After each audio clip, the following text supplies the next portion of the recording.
education. That's all. Barangay 767.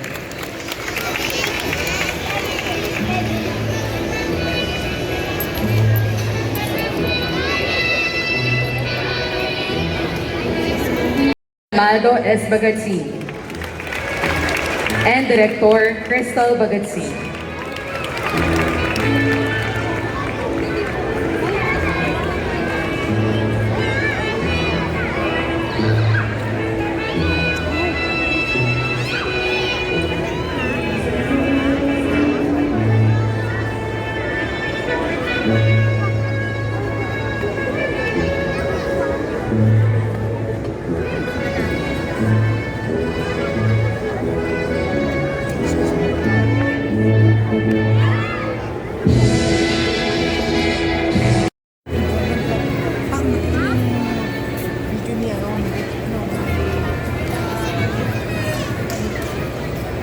Magandang hapon po sa inyo lahat.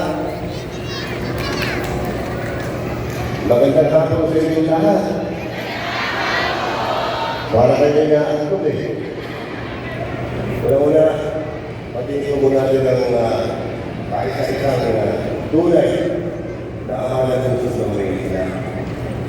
Akala niyo, happy na kayo sa inyong pamasahe. Pati yung mga binibilis, yung mga binibilis dito. Sinasakrisalis si Norte o na-planning na sinasakrisalis ang konting panagin niya para magmataas sa presyo. Yan po ang mayor natin sa Diyos ng Maynila. Among natin, rakapin natin. Proud tayo kasi ang aking amalan ng Diyos ng Maynila. Kasama rin hapon ang anak, kaibigan mo na Vice Mayor po natin, Vice Mayor T. Atienza.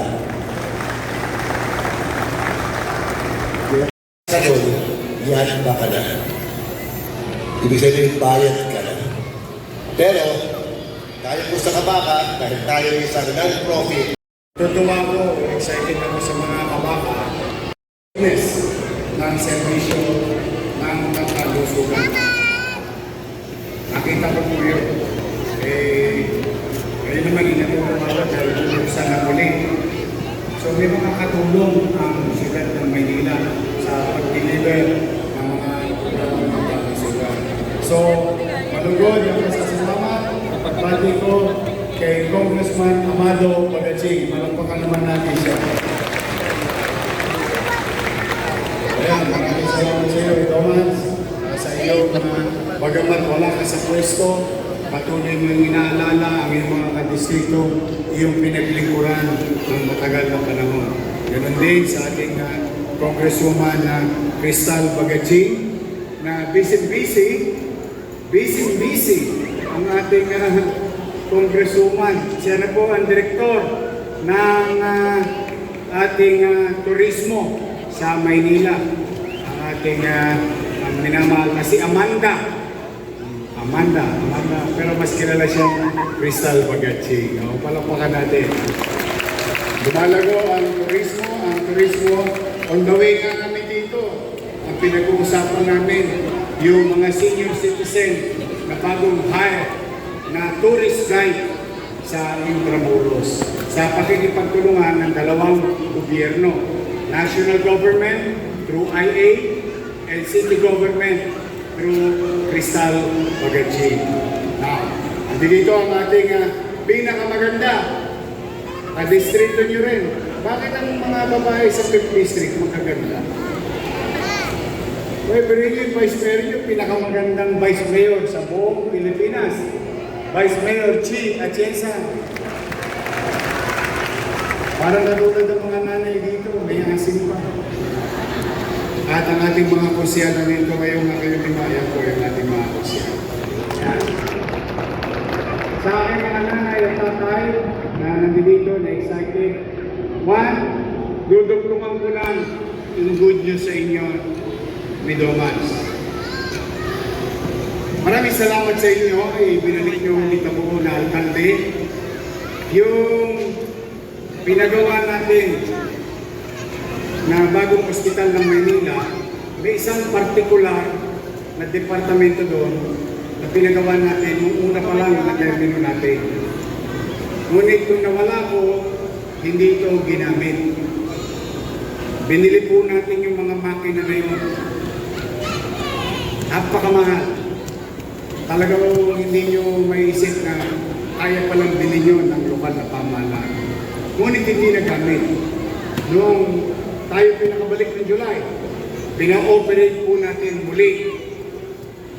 At doon, nagkaroon ng pagkakataon for the first time in history ng Pilipinas, the only local government unit, ito po'y pakwag sa buong Pilipinas na may cat lab. At yung cat lab na yun, ang ginagawa po nun, taas ang kamay ng maraming minahal dito. Konti lang minahal nyo. Ibig sabihin, sa sobrang dami nagkasakit ka sa puso, kasi puro hinagpis ang inabot mo sa dati mong minahal. Buti na lang, sabi nga. Kasi ngayon, nasa ayos na kayo ng pamilya nyo. But, kidding aside, yung cat lab, kaya niya mag-angiogram. Ang angiogram procedure, siguro naririnig-rinig niyo yun, sa pribadong ospital. Pinakamura, angiogram pa lang, sinisilip pa lang yung mga ugat mo sa puso. Kung barado o hindi, naabutin ka na ng 80,000. Minimum. Pag sa private, nagkalalagyan mo pa. Ngunit, dahil sa binigay sa aking pagkakataon, muli natin nabuhay at ngayon, umagana na. Ilang dosena na ang na-angiogram natin simula noong July 1 at walang binayaran ang mga taga-lungsod ng Maynila. Zero billing. Pagkatapos ng angiogram, ito yung pinakamalupit. Kasi hindi ko alam kung sino sa inyo mga kailangan. Hindi natin masasabi. Barado puso mo, ugat. Kailangan kang i-angioplasty. Magkano angioplasty sa heart center? 900,000, 700,000. Sa private, 2 milyon, 1.5. Mga nanay ko, mga tatay ko, parang dito ngayon. Nais kong ipabatid sa inyo, noong nakaraang linggo, kasagsagan ng krisis, ang inyong ospital ng Maynila at ang syudad ng Maynila ay successfully conducted the first 2 patient of angioplasty. And they are successful. Yung angioplasty po ay may ilalagay na barbula o goma o bakal sa mga ugat na barado sa puso ng tao o sa ugat papunta sa puso. At ang isang operasyon nito umabot ng 900,000 ang bawat isang pasyente. At malugod ko pong ipalam sa inyo, walang binayaran yung 2 pasyente na yon sa ospital ng Maynila. Maaaring hindi nyo kailanganin, good for you. You're healthy. Pero if umabot sa sitwasyon ng inyong nanay, inyong tatay, mga lolo't lola natin, o kayo man, at least, meron kayong option. 3 na ang option nyo. Dati 2 lang. Private hospital, at maganda kayo ng milyon-milyon, or heart center. Maganda rin din ang dangdang ibo. Ngunit, kayo meron na isang option. Ang ospital ng Maynila, walang tosgas para sa inyo. Kahit tayo ipit, nagsubi ako noong July pa lang, worth 25 million pesos. Walang gagawin yon, kundi kundi bumili lang ng goma.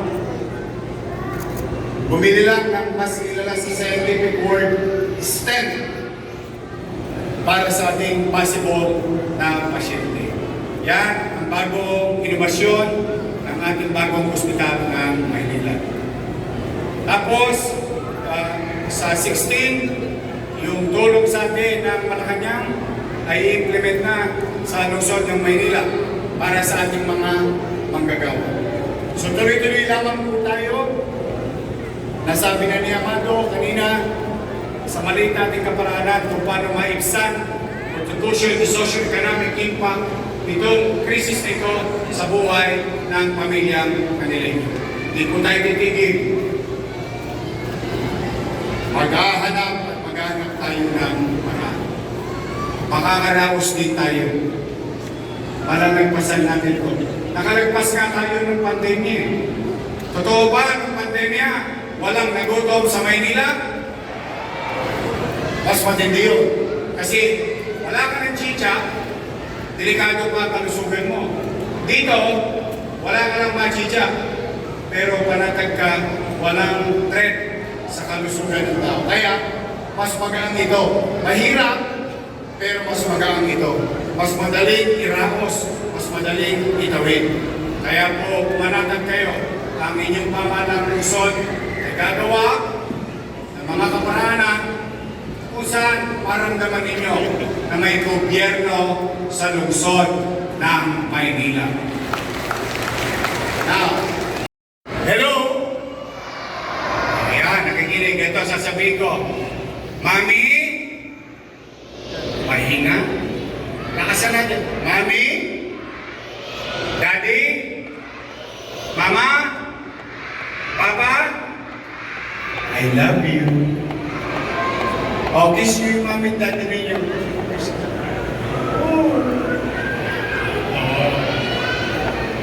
O yan. Kasi kahit na mahirap ang buhay mga bata, tayo naman kayo. O, sabay-sabay. Thank you. Isang pang malutong na thank you. Thank you for your service, your initiative, and dedication to help the city government to do such noble activities and programs for our community. Thank you. So mag-iingat kayo, makalanat-lala ko. Inan po yung maraming tubig ha. Sa Maynila, pahabaan na ng buhay ang mga matatanda. May cake, may allowance, may gatas. O tapos, yung ating health center, pinalalakas ko yung mga